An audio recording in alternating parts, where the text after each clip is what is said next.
아멘. 기도하겠습니다. 하나님 감사합니다.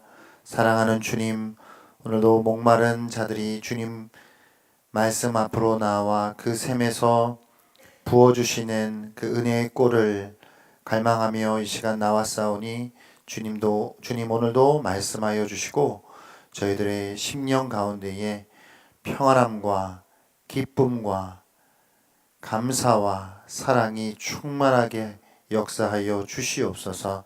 오늘 이 시간 온전히 주님이 주인이 되어 주시고 우리의 삶의 주인 되어 주시옵소서. 예수님의 이름으로 기도합니다. 아멘. 오늘 말씀은 로마서 3장 19절부터 보겠습니다. 19절부터 31절까지 말씀. 신약성경 243페이지입니다.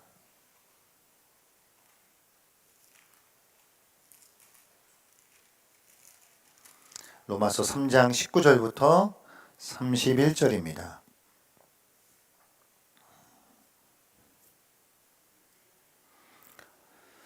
제가 먼저 읽습니다. 우리가 알거니와 무릇 율법이 말하는 바는 율법 아래에 있는 자들에게 말하는 것이니 이는 모든 입을 막고 온 세상으로 하나님의 심판 아래에 있게 하려 함이라.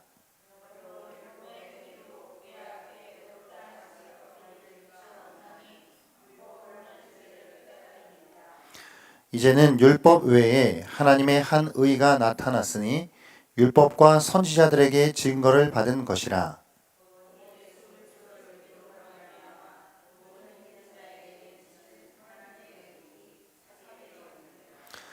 모든 사람이 죄를 범하였음에 하나님의 영광에 이르지 못하더니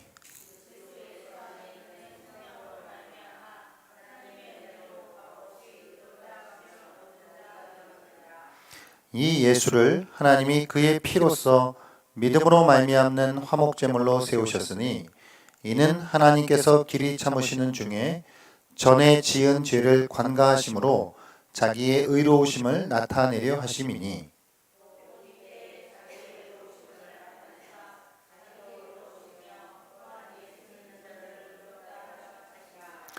그런즉 자랑할 때가 어디냐 있을 수가 없느니라.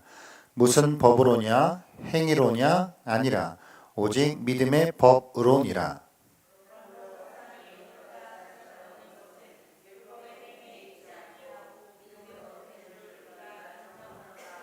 하나님은 다만 유대인의 하나님이시냐 또한 이방인의 하나님은 아니시냐 진실로 이방인의 하나님도 되시느니라.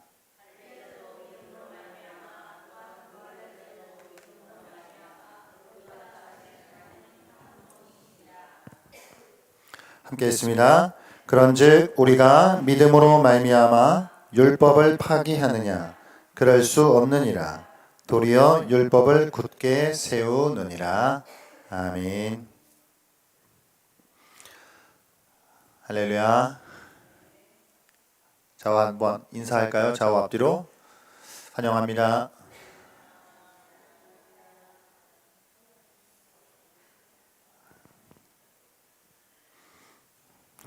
성경에서 어려운 로마서 공부하시느냐고 수고가 많으십니다. 사도 바울은 로마 교회에 있는 그리스도인들에게 하나님의 복음에 나타난 의를 가르쳐주기 위하여 길고 긴 여정 속에 그의 논리와 이론과 하나님의 그 말씀의 원리들을 쭉 풀어나가고 있습니다. 사실 그의 전체적인 논증을 우리가 따라가는 것이 쉽지 않은 지금 과정이기는 하지만 그러나 이 안에 또 이 복음의 진수가 담겨져 있음을 우리가 또 생각하면서 함께 이 말씀을 나누었으면 좋겠습니다. 이제 3장 19절 이제 왔어요. 3장 19절 오늘이 이제 10번째 시간이네요. 3장 19절에 왔는데 3장 그 19절 앞에까지 지금 무슨 내용이었냐면 여기까지 오려고요. 지금 긴 이야기들을 풀어냈던 거예요. 그러니까 로마서 1장 16절 17절에서 말했던 로마서의 전체 주제, 복음에 나타난 하나님의 의가 이제 우리에게 이제 있는 것인데, 그 하나님의 의를 우리가 받기 위해서는, 받기 전에 우리의 상태, 우리의 지금 실상황, 그게 무엇인지를 철저하게 우리가 그것을 자각해야만 복음을 복음으로써 받아들일 준비가 된다라는 것이죠. 그러니까 지금 1장 18절부터 지금 3장 18절까지요.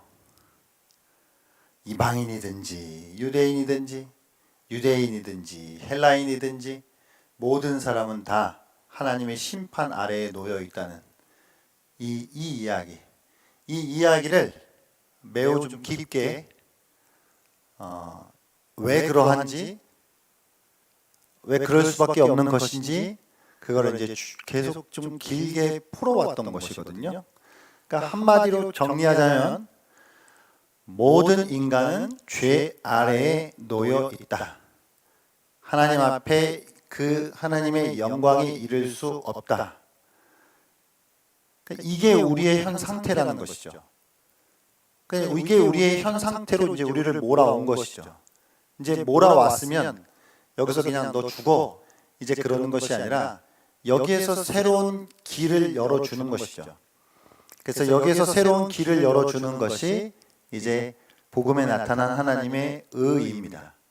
그러니까 길은 이 길밖에 없어요. 원웨이. 그냥 이것이 유일한 방법이고 이것이 유일한 길이에요. 다른 길은 없는 거예요. 그러니까 그 구석으로 몰려진 우리에게는 다른 방향도 없고 다른 어떤 그 방법이든지 길이든지 무슨 수단 자체가 없는 것이죠. 오직 하나의 길만 우리에게는 주어진 것인데 그게 복음에 나타난 하나님의 의다. 이 이야기인 것이거든요. 그래서 19절과 20절 이제 넘어오면서 모든 인간이 하나님의 심판 아래 놓여 있다는 것, 그 말씀을 하고 있는 것입니다. 율법으로는 하나님 앞에 의롭다함을 받을 만한 사람이 없다. 이 이야기를 하는 것이죠. 그러니까 모든 사람은 다 심판 아래 놓여 있는 거예요. 다 죽어야 되는 것이고 죄의 대가를 받아야 되는 것이고, 그리고 율법의 행위로는, 그런 방식으로는, 율법의 행위라고 하는 길로는 의롭다함을 받을 수 없다. 그 말씀을 하려고 하는 것입니다. 이제 19절, 20절에서 그 어떤 앞에 있는 부분을 이렇게 전체적으로 이렇게 요약해 주는 결론이에요. 19절, 20절이. 이해 가셔요? 자, 1장 18절부터 이방인과 유대인이 다 죄에 있다. 다 하나님의 진노의 심판 아래 놓여 있다. 그거를 이제 3장 19절과 20절에서 압축적으로 결론을 맺고 있는 것이거든요. 그러면서 이제 21절로 넘어가면서 전환이 일어나는 것이죠. 터닝이 이제 일어나는 거예요.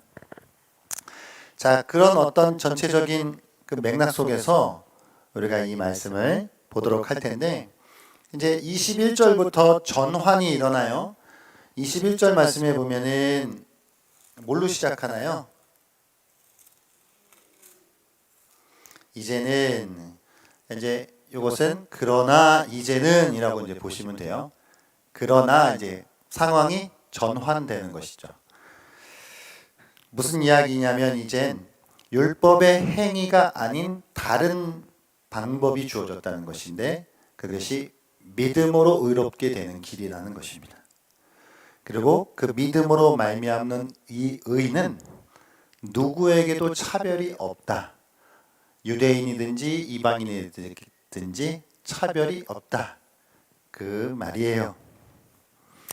자, 19절부터 오늘은 한 절 한 절 같이 한번 말씀을 풀어가 보도록 하겠습니다. 자, 19절 말씀.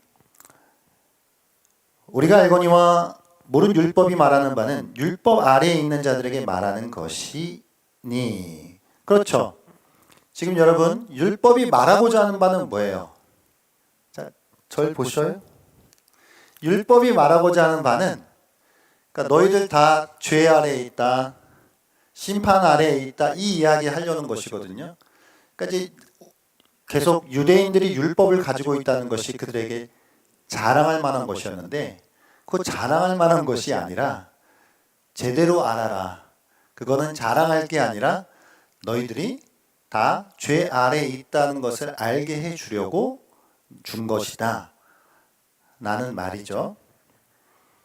그러니까 유대인들이 율법을 가지고 있다라고 하는 것만으로 안심할 수 없는 것이고,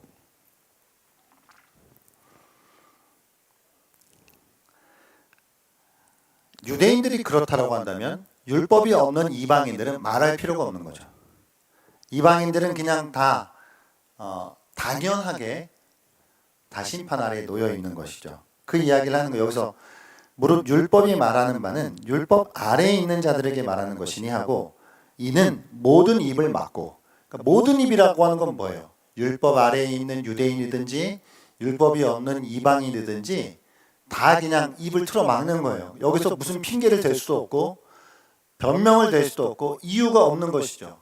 그냥 이제는 끝이고 그냥 결론이 났다라고 하는 것입니다.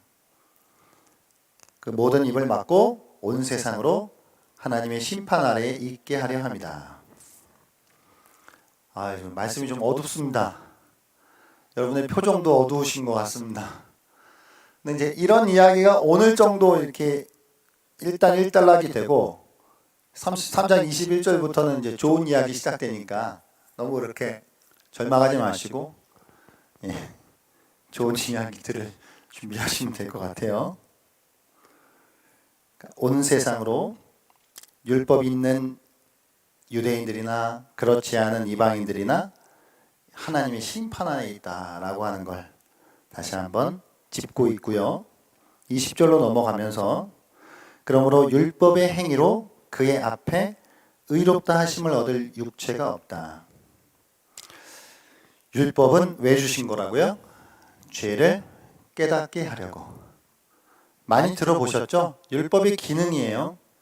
율법은 왜 필요한 것입니까? 의로움을 얻을 수단으로 준 게 아니에요. 애당초 하나님이 이스라엘 백성들에게 그것을 주셨을 때 이걸 지켜서 의로움을 얻어라고 해서 주신 것이 아니에요. 왜 아니죠? 누구도 이 율법을 지킬 수 있는 사람이 없으니까. 누구도 이 율법을 지킬 수 있는 사람이 없으니까 이거를 지켜서 의로워져 라고 하는 의미로 준 게 아니죠. 그 목적으로. 그럼 왜 준 거예요? 이런 걸 줌으로써 누구도 이 방식으로는 의롭다함을 얻지 못하는 것이구나 라고 하는 걸 스스로가 알아가게끔 하기 위해서. 그러니까 우리가 죄 아래 놓여 있구나, 우리가 죄인이구나 라고 하는 걸 스스로 자각하는 데 이르게 하기 위해서. 그래서 율법이 필요한 거예요. 경계선이 있어야 어디가 바뀌고 어디가 아닌지를 알 거 아니에요. 그러니까 율법은 경계선과 같이 기준선이죠. 그러니까 이 밖으로 넘어가면 죄인 것이고 이 안으로 들어와야 죄가 아니다라고 하는 선이 있어야 하는 것인데, 율법을 주심으로써 그들이 모두 다 선 밖에 있었다라고 하는 것을 알게 해주시기, 어디가 선인지를 알아야 바뀐지 아닌지를 아니까 그런 것이죠. 근데 이제 잘 들어보세요. 율법은 죄를 이제 깨닫게 하는 거예요. 그래서 성경은 우리에게 거울과 같은 기능을 한다고 그러죠. 오늘 아침에 거울 보고 오셨죠? 몇 번 보고 오셨어요?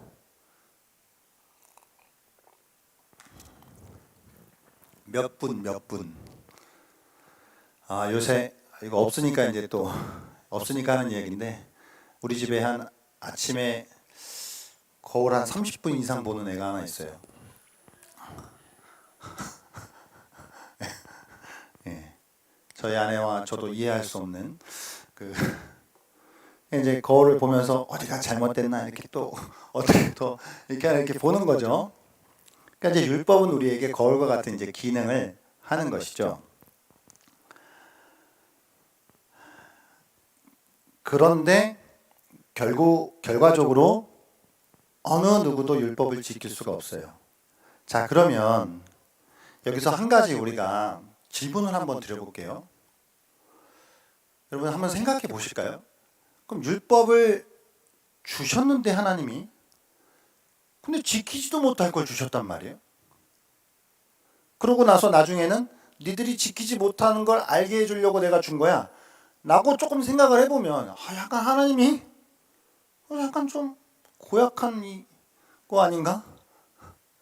지키지도 못할 걸 줘놓고 다른 방식으로 알려주든지. 무슨 얘기냐면 자, 잘 들어보세요. 이거 좀 어려운데 이거 잘 들어보셔야 돼. 다른 말을 할게요. 율법은 지키라고 준 거예요. 지키라고. 왜 무슨 또 이상한 말을 하고 있다. 율법은 지키지 못하는 거를 못한다고 이야기해 놓고 뭘 또 다시 율법은 지켜야 된다라고 하는 말이 무슨 말이냐. 그러니까 우리가 지킬 수 없는 거지 율법 자체가 틀린 건 아니라는 이야기예요. 그러니까 선생님이 시험 문제를 냈는데 시험 문제 자체에 틀린 문제는 없어요. 가끔씩 수능에 틀린 문제 내갖고 막 일 생기잖아요. 그러니까 문제 자체가 오류는 없어. 다만 애가 못 푸는 거야. 학생이 그걸 못 푸는 학생이 문제인 거지. 그 시험 문제 자체를 낸 것도 문제는 아니고 시험 문제 자체의 문제도 없어요.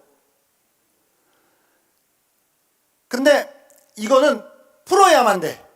결국은 풀어야만 되고 이거는 통과해야만 돼. 근데 우리는 할 수 없어. 그럼 누군가가 해야 돼. 그 누군가가 그리스도로 오신 거예요. 그러니까 문제를 냈는데 그러면은 선생님이 딱 문제 내놓고 니네 못 풀지? 그냥 시험 보지 마. 이렇게 하는 게 아니라고. 시험 보지마는 없어. 시험은 봐야 돼. 왜냐하면 하나님이 처음부터 그거는 보라고 낸 시험이니까요. 만약에 시험은 그냥 보지 말고 그냥 다 들어와. 이렇게 하면은 하나님이 처음부터 계획이 틀린 거잖아요. 하나님 계획이 처음부터 틀리지 않아요. 시험을 내신 것도 그건 끝까지 그 시험을 완성해야 돼요. 우리가 완성을 못할 뿐인 것이지. 이해 가시죠? 그러니까 율법이 문제가 있어서가 아니라 우리의 무능함이 문제가 있는 거죠. 우리의 실력이 없는 것이 문제가 되는 것이죠. 그런데 시험은 그대로 살아있어요. 이제 그거를 그리스도께서 오셔서 그 시험을 다 푸시고 통과하셨다는 이야기를 하는 거예요. 할렐루야. 자, 21절로 한번 넘어가 볼까요? 21절 같이 한번 우리 한 절 한 절만 읽어보겠습니다. 시작. 하나님의 한 의가 나타났으니 율법과 선지자들에게 증거를 받은 것이라. 아멘. 여기 한 의가 나타났대요. 이게 지금 복음에 나타난 하나님의 의죠. 그러니까 율법이라고 하는 또 다른 방식의 길이에요. 또 다른 방식의 길인 의가 나타났는데 지금 여기서 바울은 나타났다고 이야기했죠. 주어졌다고 이야기하지 않았어요.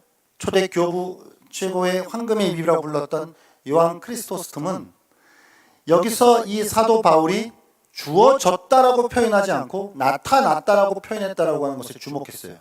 그러니까 주어진 거는 없던 것이 있게 한 거잖아요. 나타난 건 뭐죠? 원래 있던 게 감추어져 있다가 드러난 거죠. 그죠? 그러니까 지금 이 하나님의 한 의는 갑자기 예수님 때 시대에 와가지고 없었던 것이 짠 하고 주어진 것이 아니라 이미 율법과 선지자들을 통해서 증거되어져 온 것이에요. 율법과 선지자는 뭘 상징하는 거죠? 구약의 말씀을 상징해요.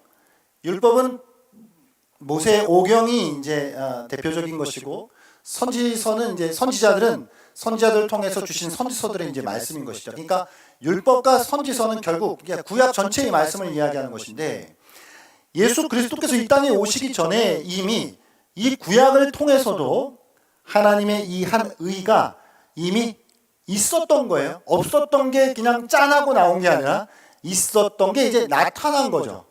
이해가십니까? 할렐루야. 구약에 그리스도에 대한 이야기가 온 천지에 많아요. 구약에. 자, 신대원 이제 들어가면은 예전에는 졸업 이제 3년이잖아요. 신대원이 신학대학원 이제 3년이거든요. 3년 마치면 이제 졸업을 하려면은 시험을 봤어야 돼요. 저희 이제 선배들은 시험을 봤던 세대들이 있고, 이제 저희 때는 논문을 썼어야 돼요. 이제 그 논문을 써야 이제 졸업을 시켜줘요. 저는 이제 논문을 이제 써야 되잖아요. 이제 3학년 때. 그래갖고 이제 3학년 이제 초였나? 나는 졸업 논문을 주제를 뭐로 잡아야 할까? 이제 그렇게 고민하다가 이렇게 잡았어요. 구약에 나타난 메시아 사상. 그렇게 잡고 한번 논문을 써봐야 되겠다. 큰 포부를 가지고. 그러면서 이제 논문을 준비하는데, 내가 얼마나 어리석었던가. 구약에 나타난 메시아의 사상은 나 같은 한낱 신대원 전도사가 쓸 수 있는 내용이 아니구나. 이미 양 자체가 너무 많아요. 구약에 나타난 메시아 사상을 하나의 그 논문에다가 정리해 놓을 수가 없는 것이죠. 그래서 결국은요, 안 되겠다.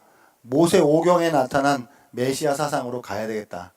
그러다 결국은 나중에 제목이 뭐가 되는지 아세요? 창세기에 나타난 메시아 사상.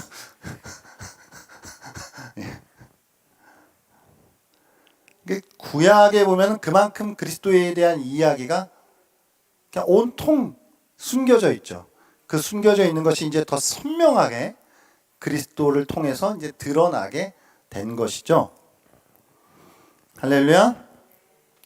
자, 이것이 이미 율법과 선지자들에게 증거를 받은 것이에요. 자, 22절로 넘어가 볼까요? 같이 한번 읽어보겠습니다. 시작.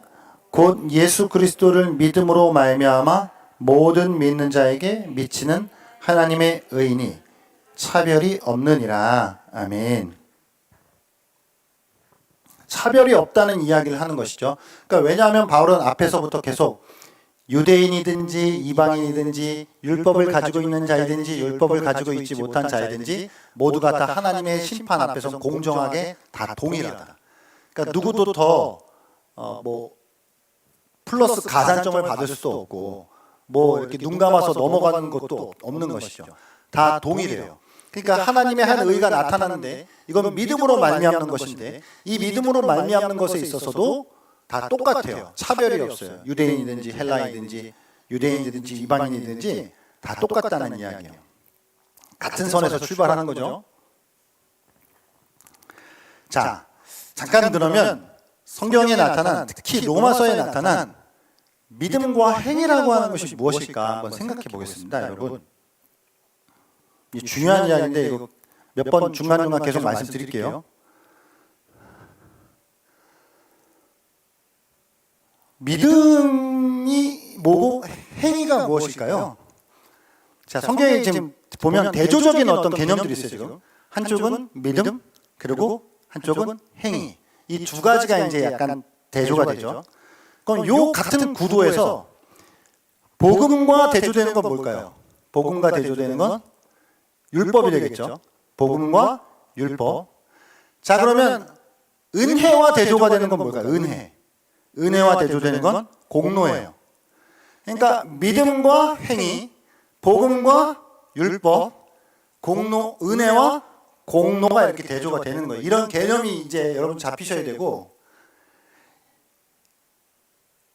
믿음은 정신과 영혼의 작용이다. 약간 이렇게 생각하시고, 행위는 내가 손발을 통해서, 입술을 통해서, 행동을 통해서 하는 그런 액션이다. 이런 구분이 성경이 말하는 구분이 아니에요. 그러니까 우리가 일반적으로 생각하면 믿음이라고 하는 건 약간 눈에 보이지 않죠.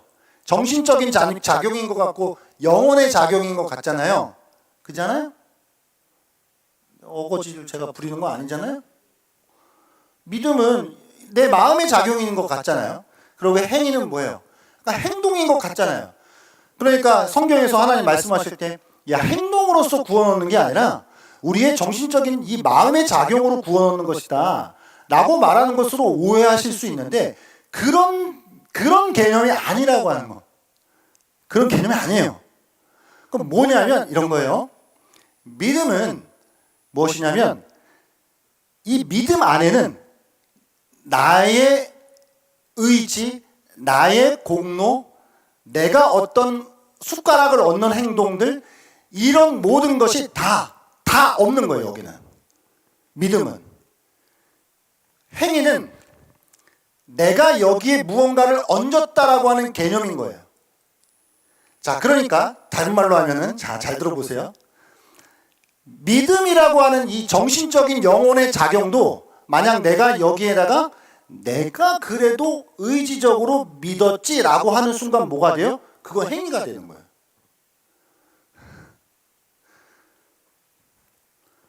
만약 나는 행동이 있어. 내가 막 사랑을 베풀고 막 어려운 이들을 막 돕고 막 했어요. 막. 그럼 내가 막 섬기고 봉사했어. 막 행동이잖아요. 이건 겉으로 드러나는 행동.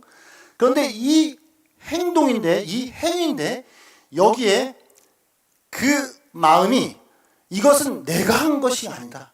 이건 오직 하나님의 은혜로 내가 이렇게 하게 됐다라고 고백을 하게 되면 이건 믿음인 거예요.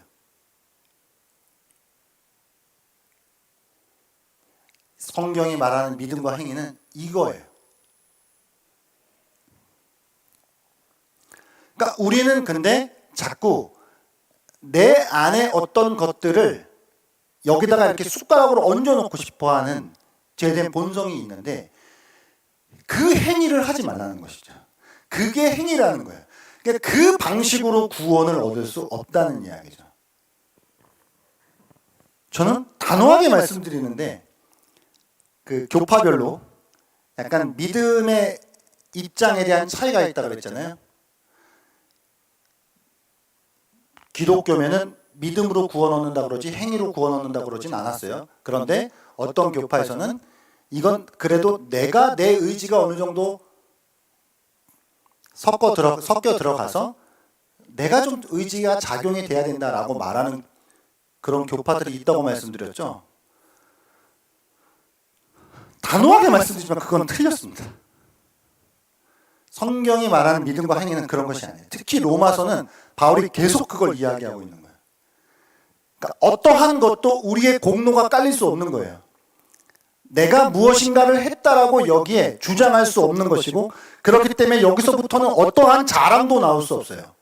그냥 믿음도 믿게 해주신 것이고 행위도 하게 해주신 것이죠. 그런데 여기에서 약간 우리의 그 함정이 있는데 이게 지금 개혁주의 이제 칼빈주의의 어떤 하나님 절대 주권에 대한 신학의 배경인데 이렇게 접근을 하다 보니까 인간들이 자꾸 어떻게 생각하냐면 하나님이 다 하시는 거네. 그럼 우리는 뭐 별로 할 게 없는 것 같네. 이렇게 약간 또 흘러가거든요. 근데 이거는 아니고 이거는 아니에요. 결과론적으로는 훨씬 더 우리가 많은 선한 행위를 해야 되는 것이고 훨씬 더 많은 행동과 섬김을 해야 돼요.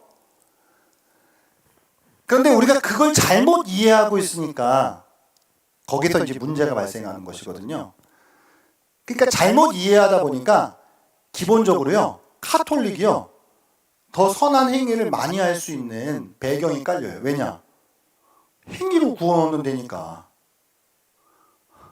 행위로 구원 얻는 데는데 그럼 내가 행해야 될 거 아니에요. 그런데 우리는 다 하나님이 하신대. 그러니까 자기가 아무것도 안 하려고 그래.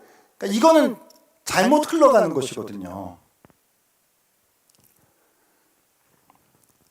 카톨릭뿐만 아니라 믿음으로 구원 얻는다라고 믿는 그 기독교 교파 내에서도 이 믿음은 내 의지가 어느 정도 작용해야 된다라고 주장하는 소위 감리교 계열, 성결교 계열은 이렇게 더 강조하거든요. 그래서 행위를 더 강조해요. 여러분 이게 잘 들어보시면 여러분 설교 같은 거 잘 들어보시면 예를 들어 선한 목자의 유기성 목사님 설교라든가 이런 설교들을 이제 잘 들어보시잖아요. 그러니까 이거는 알면 들리는데 기본적으로 우리 측에서의 어떤 순종과 이 행위들을 강조하는 그 결들이 있어요.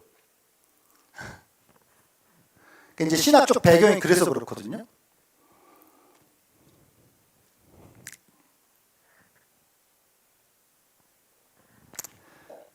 자, 어려운 말씀 드렸는데 그래 결국은 믿음과 행위는 그렇게 구분이 되어지는 것이다. 로마서 전체 그 줄기를 잡고 가셔야 돼요. 그 다음 23절 한번 읽어보겠습니다. 시작. 모든 사람이 죄를 범하였음에 하나님의 영광에 이르지 못하더니. 이 기본적인 전제를 다시 한번 강조하고 있고요. 24절 한번 읽어보겠습니다. 시작. 그리스도 예수 안에 있는 속량으로 말미암아 하나님의 은혜로 값없이 의롭다 하심을 얻은 자 되었느니라. 여기서 바울은 속량이라고 하는 단어를 가지고 와요. 이 속량이라고 하는 단어는 이게 일반적인 단어에 당시 예수님 당시에 쓰이던 일반적인 단어인데 이게 언제 쓰였냐면 노예 시장에서 쓰이던 단어예요. 그러니까 어떤 노예를 내가 돈을 주고 사온단 말이에요. 그러니까 돈을 주고 그 사람을 사와서 자유롭게 한단 말이에요. 그때 그 돈을 주는 그 돈이 속전이 되는 것이고 그 사람을 사오는 행위가 구속이 되는 것이죠. 그러니까 그 사람을 속죄해 주는 것이에요. 그러니까 이거는 이 단어는 그냥 성경에만 쓰인 단어가 아니라 그냥 일반적인 이 노예 시장에서 쓰이던 단어를 바울이 하나님이 우리를 구원하신 그 내용이 그 노예 시장에서의 사용되는 그 단어를 가지고 와서 그걸 설명해 주고 있는 거죠. 우리에게 일어난 일이 무엇인지. 예수 그리스도가 죽으심으로 그 예수 그리스도의 목숨이 속전이 되셔서 노예였던 우리를 살려주셨다는 이야기죠. 그러니까 이거는 지금 유대인들이 들을 때에도 이해할 만하죠. 왜죠? 유대인들은 애굽에서 노예 생활했던 백성들이죠. 그러니까 이 노예 생활했던 백성들이기 때문에 노예의 이 구속이라고 하는 개념이 익숙한 개념이고 또 이 로마 당시에 여러분 어떤 학자들에 의하면 로마 시대에 좀 과장된 것 같은데 한 반 이상이 노예였다라고 하는 이야기들이 있더라고요. 이게 노예가 눈에 밟히는 게 노예인데 그런 어떤 이 노예가 가득한 이 생활 어떤 양식 속에서 그들이 노예를 사고 파는 일들이 흔하게 일어났던 거잖아요.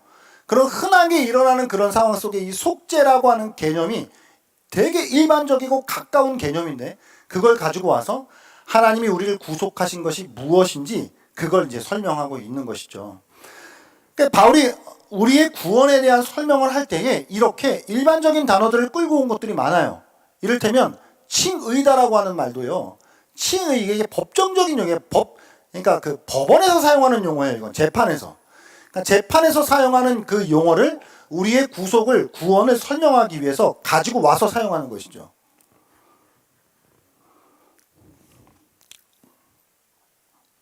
화목제물, 속죄제물 이런 것도 제단에서 사용하는 용어들, 제사의 용어들 그런 것들을 이제 가지고 와서 설명하고 있는 것이다라고 하는 것입니다. 그래서 그리스도 안에서 그리스도가 우리의 속전이 되시고 속죄제물이 되셔서 우리가 값없이 의롭다 하심을 얻었다. 자, 여기도요. 여러분, 값 없다라고 하는 것이 우리한테 값 없는 것이죠. 근데 우리한테 값 없는 것이지 지불이 안 됐다라고 하는 말이 아니에요. 지불은 됐죠. 누가 지불을 한 것이죠? 예수가 자기 목숨으로 지불을 한 것이죠. 그러니까 이제 우리가 잘못 착각하면 이게 그냥 하나님이 야 없던 일로 쳐 이렇게 해서 그냥 이렇게 이룬 일이 아니라 없던 일로 칠 수가 없었던 것이지. 왜냐하면 너무 큰 일이었기 때문에.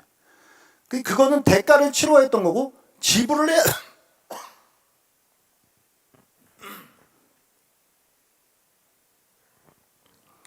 지불을 꼭 치루어야만 하는 일이었단 말이에요.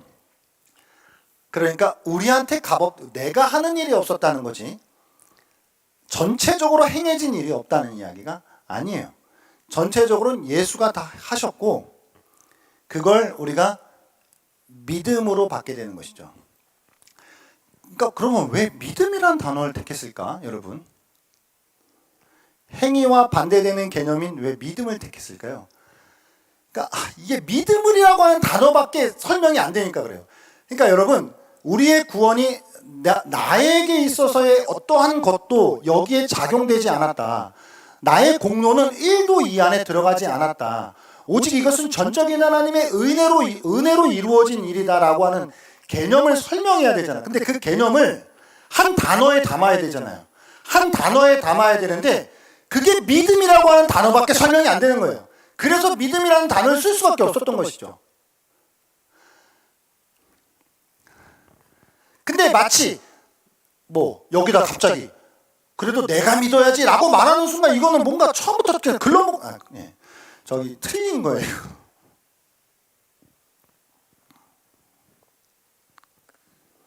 자, 25절 말씀 다시 우리 한번 볼까요? 25절 시작. 이 예수를 하나님이 그의 피로써 믿음으로 말미암는 화목제물로 세우셨으니 이는 하나님께서 길이 참으시는 중에 전에 지은 죄를 간과하심으로 자기의 의로우심을 나타내려 하심이니. 아멘. 어떤 사람들이 생각할 때 그러면 하나님이 믿음으로 말미암는 의를 주시고 사람이 믿기만 하면 구원을 주신다고 하니까 하나님이 그러면 분명히 하나님은 죄를 심판하신다 그랬고 분명히 있었던 일은 없던 걸로 치지 못하고 정의로우신 하나님이라고 한다면 그냥 없던 일로 왜 이렇게 할 수 없는 분이 하나님인데 지금 당장 생각해보면 믿음으로 이 의를 얻는다 그러면은 마치 하나님이 그냥 덮어 이렇게 하는 느낌이 나잖아요. 그런데 그게 아니라고. 그래서 하나님이 마치 불의하신 분인 것처럼 오해할 수 있는 그런 사람들에게 치를 거 다 치렀다 이야기하는 거예요. 화목제물로 그리스도가 화목제물이 되심으로 율법이 요구했던 거 있죠. 율법이 뭐 요구해요? 모든 사람이 다 죄 아래에 있다. 그래서 다 심판을 받아야 한다라고 하는 율법의 요구 있죠. 그 율법의 요구를 너희들은 다 죄인이야. 그러니까 다 심판받아야 돼. 라고 하는 그 율법의 요구를 덮지 않으시고 그냥 없던 일로 해하지 않으시고 그렇게 하면 하나님 불의하신 거죠. 그런데 그렇게 해서 불의하신 하나님이 된 것이 아니라 그리스도를 화목제물 되게 하심으로 그걸 치룰 걸 다 치렀다니. 치룰 걸 다 치루었으니 하나님도 의로우신 거죠. 하나님도 의로우시고 그걸 믿음으로 받는 우리도 의로운 거죠. 이해가세요? 그게 25절, 26절 말씀이에요. 25절 끝에 보니까 뭐라고 나와요? 자기의 의로우심을 나타내려 하심이니. 66절로 넘어가면 곧 이때에 자기의 의로우심을 나타내사 자기도 의로우시며 또한 예수 믿는 자를 의롭다 하려 하심이라. 아멘. 하나님이 구원해 나가시는 그런 과정 속에 그 어느 것도 오점이 없고 불의가 틈탈 공간이 없어요. 그러니까 이 하나님의 구원 방식은 완벽한 거죠. 그러니까 하나님이 조금 불의해졌느냐, 하나님이 정의로움을 조금 양보했느냐, 공의로우신 하나님의 어떤 손상이 좀 일어났느냐, 이런 거 없이 공의로우신 하나님은 그대로 공의로우시고 그럼에도 불구하고 우리를 의롭다 하시는 이 모든 일들이 다 일어난 거예요. 자기가 화목제물로 죽으셔서 그걸 믿음으로 말미암아 얻게 하심으로써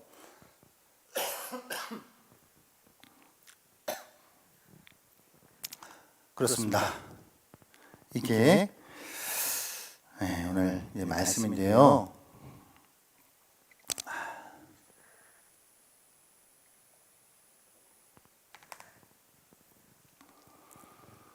그렇기 때문에 누구도 자랑할 수가 없다는 이야기를 계속하는 것이고 결국 이제 믿음을 통해서 이제 구원을 얻으시는데 전체적인 큰 틀에서는 이게 다 은혜다라고 하는 이야기를 하고 싶은 것이거든요. 자, 여러분, 자, 한번 저 보실래요? 믿음으로 구원 얻으세요? 은혜로 구원 얻으세요? 더 큰 개념은 은혜예요. 그러니까 더 큰 개념은 은혜고, 그러니까 은혜로, 은혜 안에서 믿음이라고 하는 걸 우리에게 수단 삼아서 하나님이 구원하시는 거죠. 이 은혜라고 하는 큰 틀이 없으면 이건 지금 뭔가 반쪽짜리인 거예요.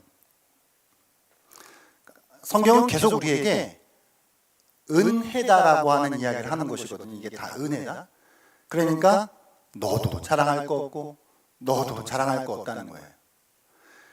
율법 가진 유대인 너도 자랑할 거 없고 율법 없는 너 이방인도 자랑할 거 없고 다 똑같고 다 심판 아래 있었고, 그런데 그리스도를 통해서 우리에게 은혜로 말미암아, 은혜 안에서 믿음으로 말미암아 구원을 이루게 하시는 거예요. 그러니까 공로는 없어요, 여러분. 아무 공로 없어요. 인정하십니까? 공로는 누구에게 있어요? 예수 그리스도에게. 공로는 그리스도에게 있는 거예요. 그러니까 이걸 믿는 거예요. 그리스도가 99, 나 1 이런 거 아니에요. 이런 거 없어. 이런 거 없어요. 이거 진짜 다 틀려먹은 거예요. 99.9, 0.2 이런 거 없어요. 성경 우리에게 하는 이야기는 그리스도 100, 너 0이라는 이야기죠. 공로적 측면에 있어서. 그러니까 은혜다. 그런데 우리가 아무것도 안 하고 뭐 아무것도 없이 그냥 진짜 완전 나싱에서 구원받을 수 있는 건 아니잖아요. 무언가를 해야 돼. 근데 무언가를 해야 되는데 이것도 내가 하는 건 아니야. 근데 이걸 설명을 하다 보니까 무슨 단어가 들어와야 된다고요? 믿음. 그래서 믿음이라는 단어가 들어오는 거예요. 달리 설명할 방법이 없어. 믿음이라는 단어로 밖에는. 그러니까 네가 믿었다. 그 믿음의 공로를 얹으려고 하는 의도에서 믿음이라고 하는 단어를 쓰는 게 아니라 아무 공로가 없다라고 하는 걸 알려주기 위해서 믿음이라는 단어를 끌고 왔다는 이야기예요. 이런 한번 이 말씀 준비하면서 이런 개념을 비유로 어떻게 설명을 할까 좀 고민을 하는데 머리가 나빠갖고, 그러니까 요 정도 한번 예를 한번 들어볼게요. 아까 시험을 냈다 그랬잖아요. 시험을 냈는데 시험 문제는 아무것도 틀린 것도 없고 그 시험 자체도 틀린 거 없어요. 그 시험을 봐야만 졸업이 돼. 예를 들어 생각해 볼게요. 근데 이놈의 반이 다 한 30점 밑에야. 그러니까 가능성이 없어, 이 인간들이. 근데 이제 졸업시험이 이제 다가오고 있어. 근데 문제가 뭐 틀린 거 아무것도 없고요. 시험은 치러야 됩니다. 이 시험 통과해야만 졸업해요. 그럼 어떻게 해요? 시험 낸 선생님이 갑자기 사임을 해. 사직서를 내더니 갑자기 학생으로 들어와. 그 반에 들어가네. 그 반에 들어가가지고 자기가 시험 문제를 냈으니 자기가 다 맞힐 거 아니에요.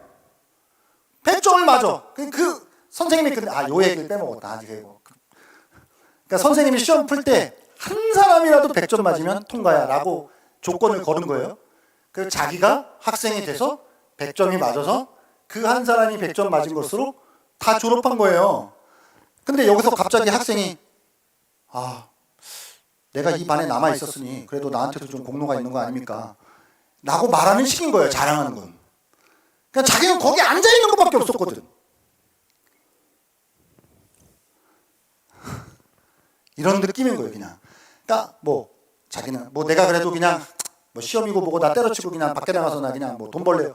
이렇게 자기 안 했다고 자랑하고 막 있거나 막 이런 얘기, 이건 자랑할 게 아니잖아요.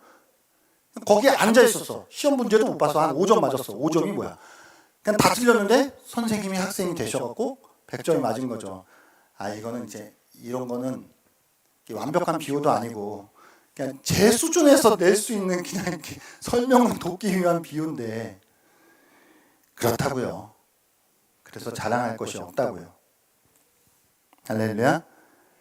이게 믿음이라는 개념이라고요. 성경 이야기야.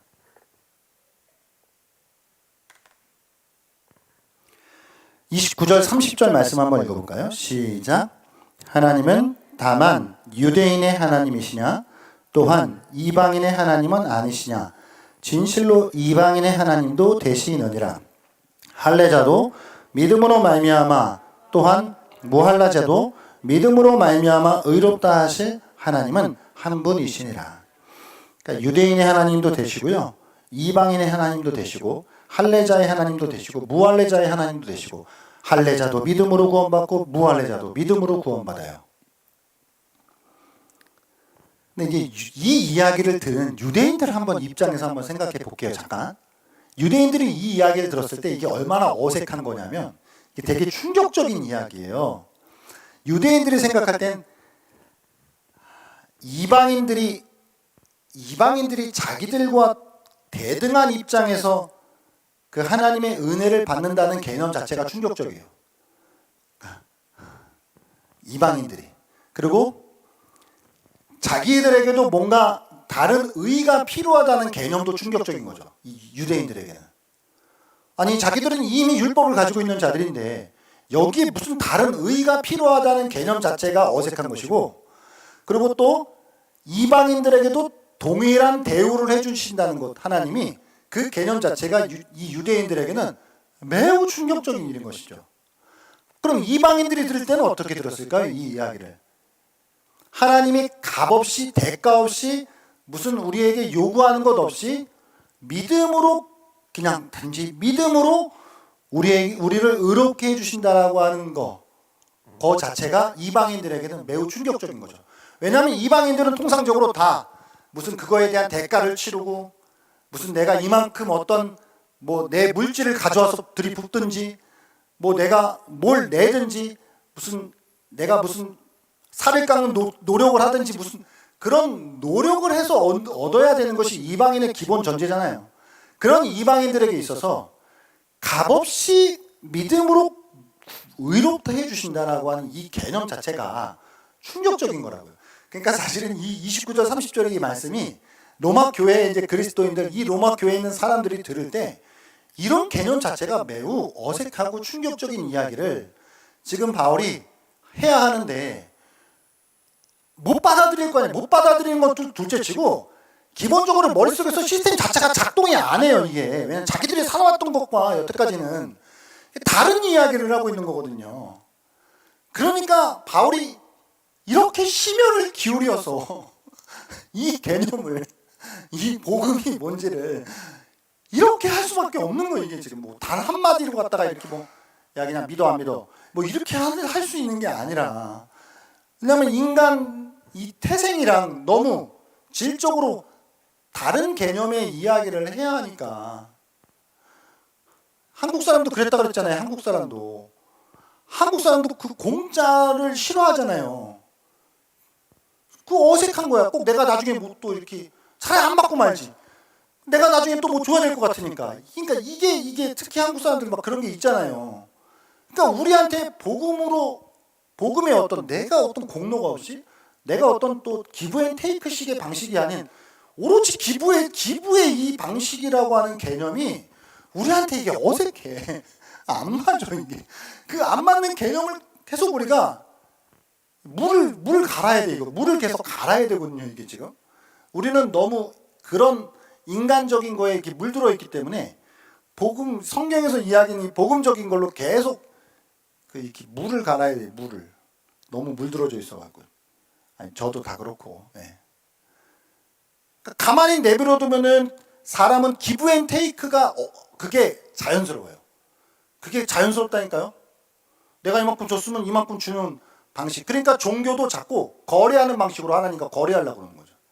하나님 내가 이만큼 했으니 나한테 이만큼 주는 것이 그게 인지상정 아닙니까? 그러니까 종교도 자꾸 이렇게 접근하는 거야. 이게 가만히 내버려두면은 인간은 다 그렇게 되게 돼 있다니까요.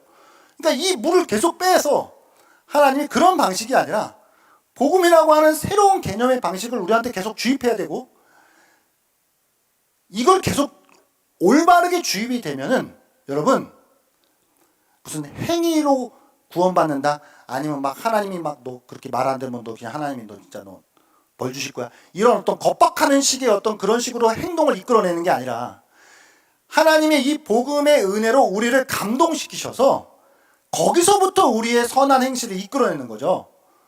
그러니까 이게 제대로 작동을 하게 되면 어떻게 돼요? 착한 일 더 많이 하는 거죠. 안 그래요? 안 그래요? 맞죠?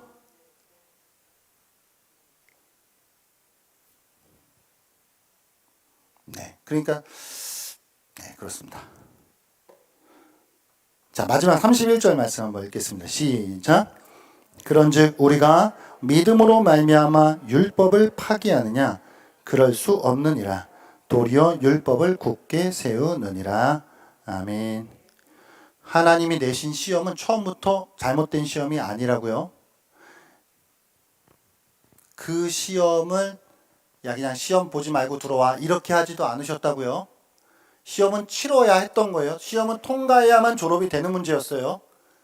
그건 그대로 살려 있었어요. 자, 율법이요. 하나님 처음에 율법을 주셨어요. 그거는 지키라고 주신 거예요. 그러니까 지키지 못한 인간들의 무능이 문제였던 거라고요.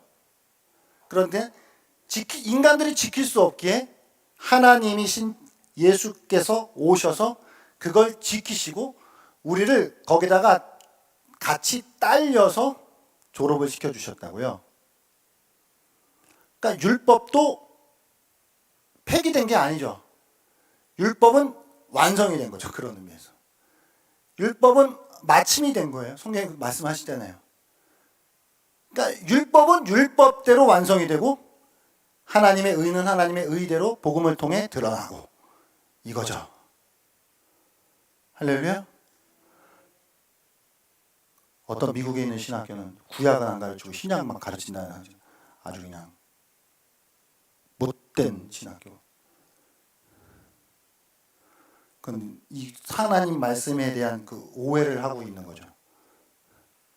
구약은 율법은 나쁘고 그거는 이제 끝난 거야. 막 이런 식으로 혼나야 돼요.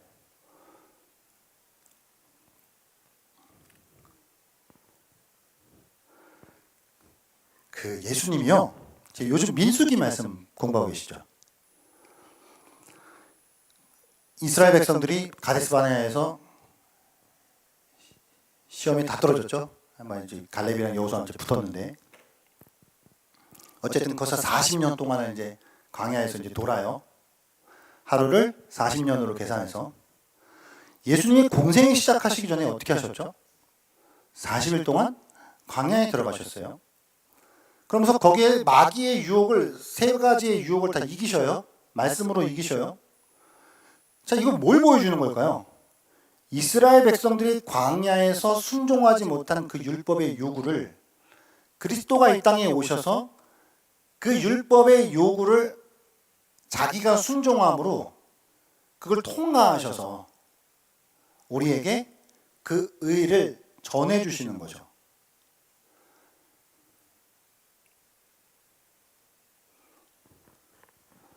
저는 그래서 좀 재미난 건데 이거는 제 내피셜인데요.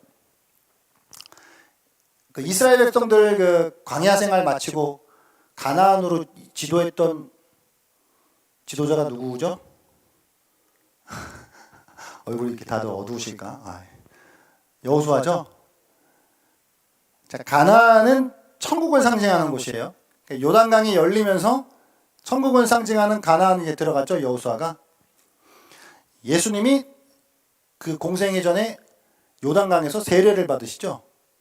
그러면서 하늘에서 사랑하는 아들라는 그 성령의 비둘기로 또 임하시고 하나님 아버지의 음성이 있고 그러면서 그곳에서 천국의 문이 열려서 사실은 영적인 가난이 열리는 거죠.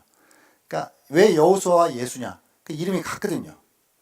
그래서 이제 여호수아가 구약에서 모형으로 가나안으로 입성한 지도자였던 것 같이 그리스도가 이 땅 가운데 요단강에서 세례를 받으심으로 요단강이 눈에 보이는 방식으로가 아니라 영적인 방식으로 열려져서 이제 예수 그리스도 안에 천국으로 그 백성들을 이끌고 가시는 지도자가 되셨다라고 하는 것이죠. 할렐루야. 예. 그렇습니다. 그래서 오늘 우리가 제일 중요한 것은 그런 것이에요. 그러니까 성경에서 이야기하는 믿음이랑 행이랑이라고 하는 그 개념이, 그 개념만 잡으시면 돼요. 그 개념. 제가 10년 전에 그 교만했던 그 마음. 야, 이걸 알까? 라고 했던 그거.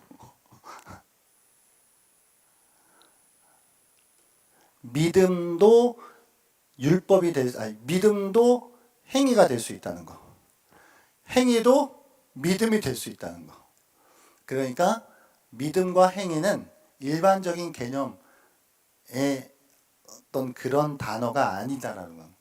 성경이 구원의 방식을 우리에게 설명을 해 주셔야 하는데, 그게 믿음과 행위라고 하는 이 단어로밖에 설명이 안 되니까 그 단어를 가지고 온 것이다라고 하는 거. 근데 이제 그 단어를 그냥 사전적인 의미로만 우리가 받을 것이 아니라 성경 전체에서 그 어떤 개념을 여기에다 담아내고 있는지 그걸 우리가 배워야 한다라고 하는 것이 오늘의 요입니다. 예, 그렇습니다. 우리 자유롭게 오늘 한번 Q&A 시간을 한번 가져볼까요? 질문 한 번만.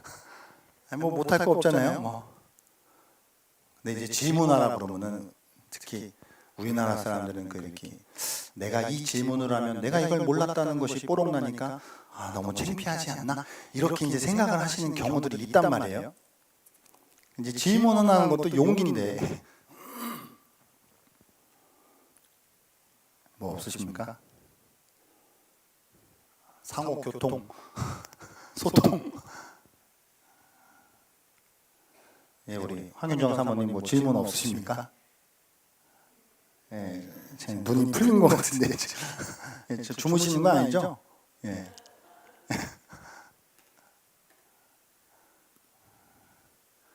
이게 좀 어려운 개념이라.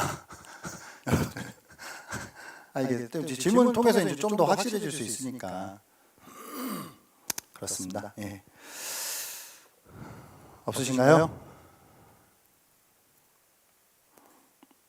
말씀 우리 생각하면서. 예. 없을 수 있죠. 없을 수 있습니다. 어떨 때는 내가 뭘 모르는지도 모를 때가 있어요.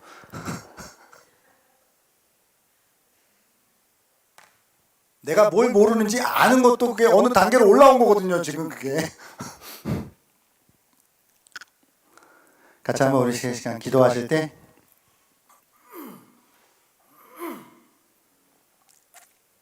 우리를 위해서 화목제물 되신 그 그리스도의 공로, 그 아들 독생자를 우리에게 보내주신 하나님 아버지의 주권적인 그 은혜 같이 한번 우리가 생각하면서, 주님, 우리에게 이런 은혜를 허락해 주신 하나님을 더 생각하면서 우리가 더 겸손해지게 하시고, 자랑하지 않게 하시고, 교만하지 않게 하시고, 더 낮아져서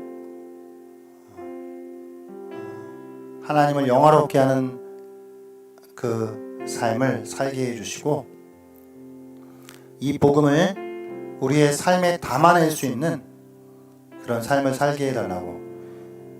근데 저도 이 성경의 개념들을 여러분들에게 가르쳐드리고 말씀을 드리지만, 이걸 우리에서 삶에서 담아내지 않으면 이거 말짱 헛거거든요. 우리가 이제 복음적인 삶을 살아야 되는 것이거든요. 복음적인 삶을. 배우기는 실컷 복음 배워놓고 실제 돌아가고 살아가는 건 또 율법대로 살아요. 이제 우리가 복음적인 삶을 살아갈 수 있도록 복음이 무엇인지를 온전히 알아 복음의 증인으로서 이 땅을 살아가게 하여 달라고 같이 한번 말씀 생각하면서 같이 한번 기도하도록 하겠습니다. 살아계신 하나님, 우리를 구원하시고 우리 가운데 역사하시며 우리에게 그리스도 예수의 아버지 그 희생과 하나님 그 사랑을 통해 우리를 구원하신 아버지 하나님의 그 사랑을 찬양합니다. 화목제물 되시고 우리의 속건제물 되시며 하나님 우리를 구속하시고 우리를 속죄하신 그 그리스도 그 희생 하나님 우리가 기억합니다. 우리에게는 공로가 없습니다. 우리에겐 자랑할 것이 없습니다. 그 어느 것 하나도 우리로부터 시작된 것은 없습니다. 오직 모든 것의 시작은 주님이시고 모든 것의 주님 끝도 하나님이십니다. 아버지, 우리가 이 복음을 온전히 알게 하여 주시고 이 복음을 우리의 삶에 담아낼 수 있도록 하여 주시옵소서. 우리의 삶이 복음을 증거하는 삶이 되게 하여 주시고 복음적인 삶을 통해서 이 땅 가운데 전혀 이질적인 하나님의 복음이 무엇인지를 우리의 삶을 통해 증거해 나아갈 수 있도록 하나님 함께 하여 주시옵소서. 복음을 전파하며 하나님 복음을 나타내고 복음을 드러내고 하나님 복음이 무엇인지를 우리의 삶을 통해 하나님 온전히 표현하며 살아갈 수 있도록 하여 주시옵소서.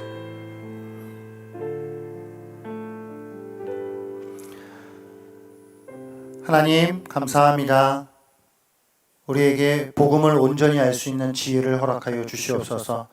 오직 그리스도를 통한 그리스도의 공로를 통한 그 구원의 비밀을 알게 하여 주시고 우리에게는 그 어떠한 공로도 없음을 깨달아 아는 자들 되게 하여 주시옵소서. 자랑할 것이 없습니다.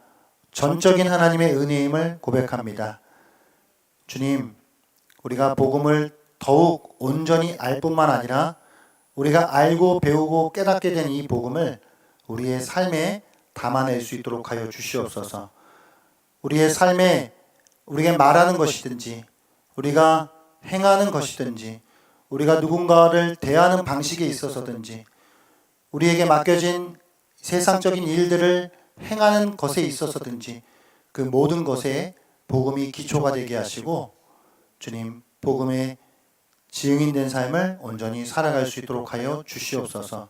우리의 입술과 우리의 말과 우리의 행함이 정말 복음이 무엇인지를 복음을 전혀 이해할 수 없는 복음은 너무 이질적인 것이라고 생각하는 이 세상 가운데에 온전히 표현하고 드러낼 수 있는 복음의 도구가 될 수 있도록 인도하여 주시옵소서.